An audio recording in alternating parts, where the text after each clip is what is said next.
per day. That is one commercialization project. The other one is the Uganda refinery, which will be developed in Kabale, in Hoima district. This will process about 60,000 barrels of oil per day, which is being designed to satisfy the internal market of Uganda for refined petroleum products. The details can be found in the report that will be published. The other segment I want to touch is the regulation of those projects. Regulation is underpinned by the theme that the country has moved with for a very long time. This is efficient development of the oil and gas resources discovered in the country to spur economic transformation and to have another achievement of poverty eradication from our people in Uganda. To ensure that, you have to make sure that the resources are explored efficiently. This means you must have efficient regulation. This is undertaken by the Petroleum Authority of Uganda by focusing on a number of key regulatory areas. The first being resource management. Resource management entails that every activity that the licensees undertake must be approved by the authority to ensure technical merit. Then that is followed by monitoring of the activities to ensure that effective methods of work are implemented and that there is no wastage. Two is cost monitoring. Cost monitoring entails ensuring that all the activities and the budgets associated with them are approved. And the approval takes into account cost efficiency, where the procurements made in respect of development activities are regulated and are approved by the authority. Accordingly, we note that the cost up to date, the cost of producing a barrel of oil in Uganda will be the lowest when you compare with the global average, which will be about $30 per barrel, and that includes the cost of transportation through the pipeline. That makes our projects very economical, meaning that the country will be able to generate the right revenues to spur transformation of our country from the economic point of view.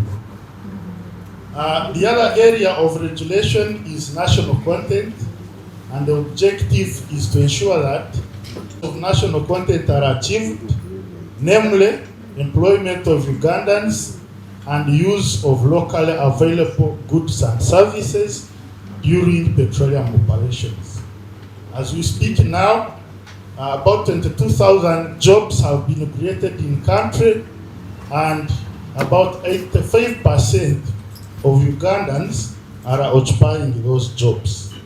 Procurements of the contracts that have been awarded for development in the petroleum operations, about 2.47 billion has come to Ugandans, representing about 42% of the contracts that have been awarded.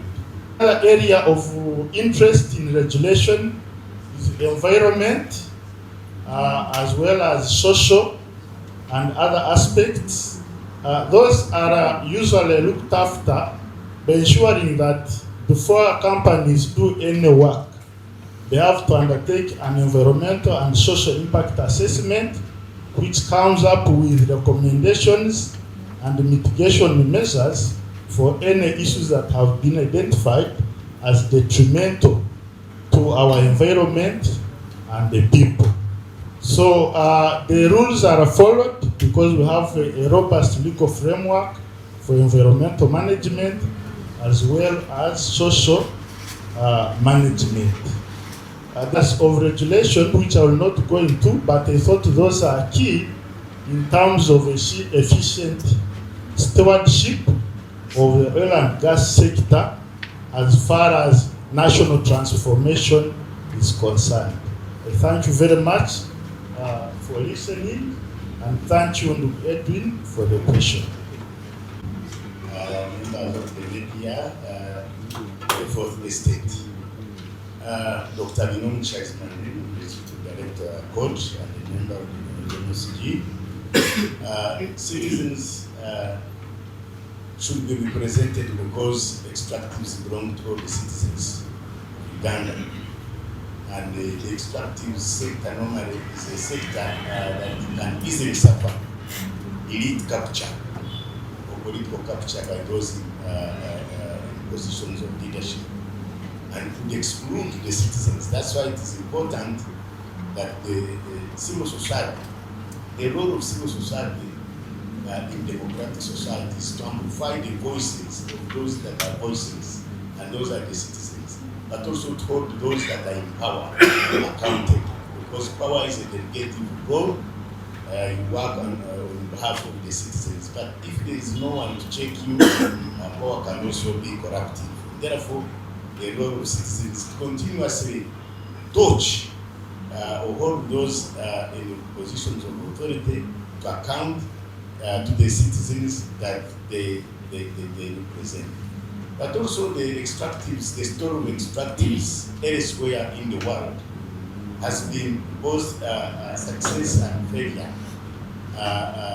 In the case of Uganda, civil society, for a code that I represent here, when we started way back when oil was discovered, that was commercial revival. Only that Uganda's story should never be the story of Nigeria, of Angola, where oil did not become a blessing, instead fueled violence and poverty. Because the story is countries that are endowed with these resources are poor, very corrupt, backward, and citizens suffer. They are also small. So the role of civil society, therefore, is to avoid all those.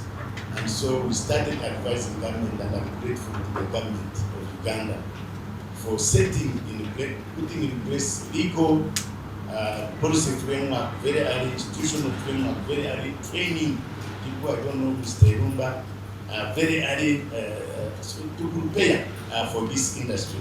And so now we are in a position where we have a enabling legal regime, policy regime, institutional framework, awareness by the citizens of this resource, so that when it comes, it gets lasting, rather than getting challenges. And actually, they also experience that the extractives have a disadvantage of undermining other productive sectors of the economy. As you can see, really, it may not be the thing, it may not be the game changer. If Uganda has a quest to evolve the economy tenfold, they will have a tenfold economic strategy, economic growth strategy to build this economy in 10 years, $500 billion. Now, when you look at the contribution of the extractives, it may not be the thing, but where countries have relied on these extractives, undermined agriculture, for example, or destroyed the agriculture sector, only this, and extractives they get exhausted, they get finished. Countries like Gabon, you wake up, your agriculture will become native water or food. So in the role of civil society, through research, through advocacy, through policy influencing, is to make sure that this contributes to our economy, but Uganda also does not neglect other productive sectors of the economy, so that once these minerals get exhausted, the country can continue sustainably growing. Thank you very much.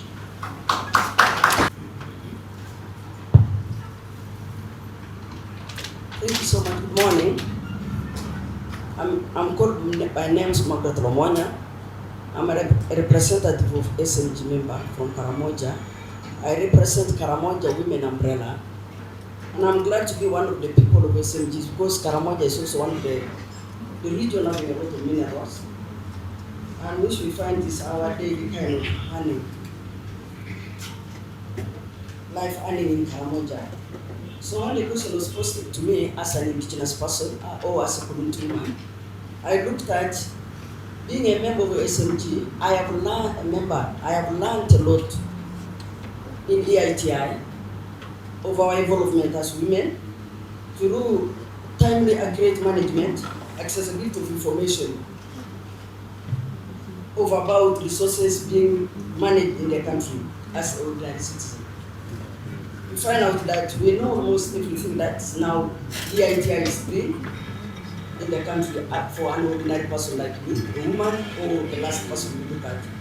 And also looked at about the resources managed by, for example, we look at the issues of land. When we talk about resources, we have to look at land, wetlands, forests. Those are the things that governs us as the community people or indigenous people. Now, all in all, we find out that the information that we look at is we have attained enough in the sector through our involvement as women in the sector of EITI. We find that we are able to know all the information pertaining in terms of policies, guidelines, and also public meetings that is done in this sector, and awareness to the community. We know what's happening day to day because we are able now to know kind of issues of regulations. That when certain things are bad, we have to use codes of law to know exactly what's wrong. Those ones should be open to us. Those are some of the things we look at. And we find out that for us as indigenous people, we looked at sharing. These resources alone shouldn't only be used by an individual. It must be used by all dependents, even as the last person. What we have acquired in the EITI is our inclusion, where the way they release permits, license, so we know what they do. We know how many organizations or how many investors are in place. Those are some of the things we know, and we used to know these things. Because of the EITI as a joint, we are able to know how many investors we have, how many companies are there in place. We are able to know. And all in all, we know even in terms of monies, it's good to everybody to know. We are able to know the monies, how much is paid, and in terms of sharing the resources, we are able to know sharing the resources. As well, we used not to know, and I used not to know some companies. Just see those moving like that, I didn't know what it is exactly.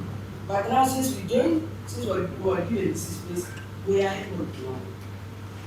And then in terms of meetings, it's also public meetings that is held to allow us now to share information. In terms of sharing information, maybe pollution, some projects that the government brings, there is a way we always communicate. Communication is there.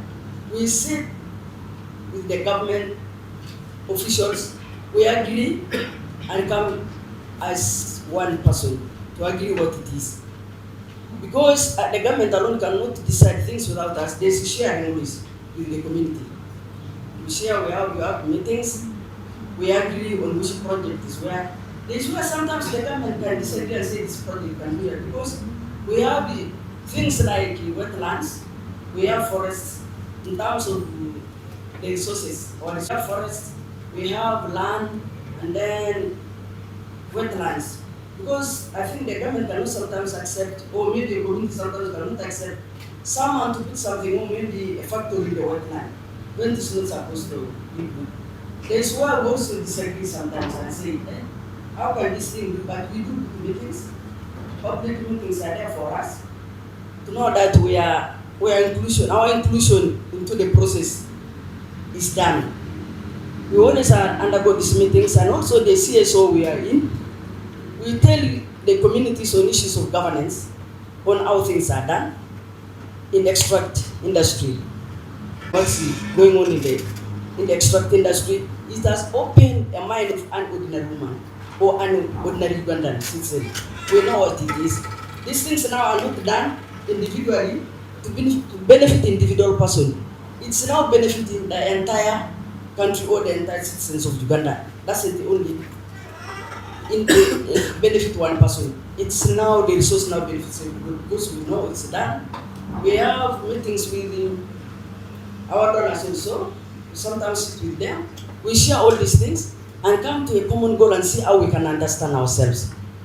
And all in all, you find out that we used never to know all these things because of these EITI meetings that has brought us CSOs together with the government. So we are able to know exactly what's happening in the country. We know in terms of lands, everything is declared in a transparent manner, whereby we know everything. These things are no longer being hidden now. We used never to know these things, but now we are able to know how when the lease is given, the permit is given to someone, how somebody applies these things. All this process now we are able to know. Whereby as an NGO, when we go, we sensitize our people, especially the mothers. We sensitize our people on the goodness, on the impact of EITI in Uganda. Because it has opened our mind as an ordinary person, as being as an NGO, we give them and pump them knowledge in our local language so that these people are able to know these things. It has benefited us so much in terms of the policies. Policies also are there, regulations are there that guide us, the citizens of Uganda. So all these things are put across, even like now legal laws are there. When you find certain things you are not satisfied, certain things, you can go to for legal and you understood. All these things are done in place, even for any other ordinary Uganda. Then you find out that all in all, these things, the resources benefit all of us. It's not an individual kind of benefit now. It's all Ugandans. And then when you come into the issues of sharing resources, we share through public communication. We communicate in a public manner. We come to a common goal. We share a lot of things to do, public information and also meetings. We have meetings and share a lot of things pertaining what we are supposed to do with our resources. Because the community people are the owners of the land. And there's no way government can do certain things without involving the community. So we move hand in hand. So my happiness and my regards goes to EITI formation because that's brightened, that's opened our minds that we are able to talk as an ordinary Ugandan also, as an indigenous person like myself, as a woman like myself in this EITI. All these things we used not to know. It's of a great pleasure that really we have attained as citizens of Uganda. Thank you so much.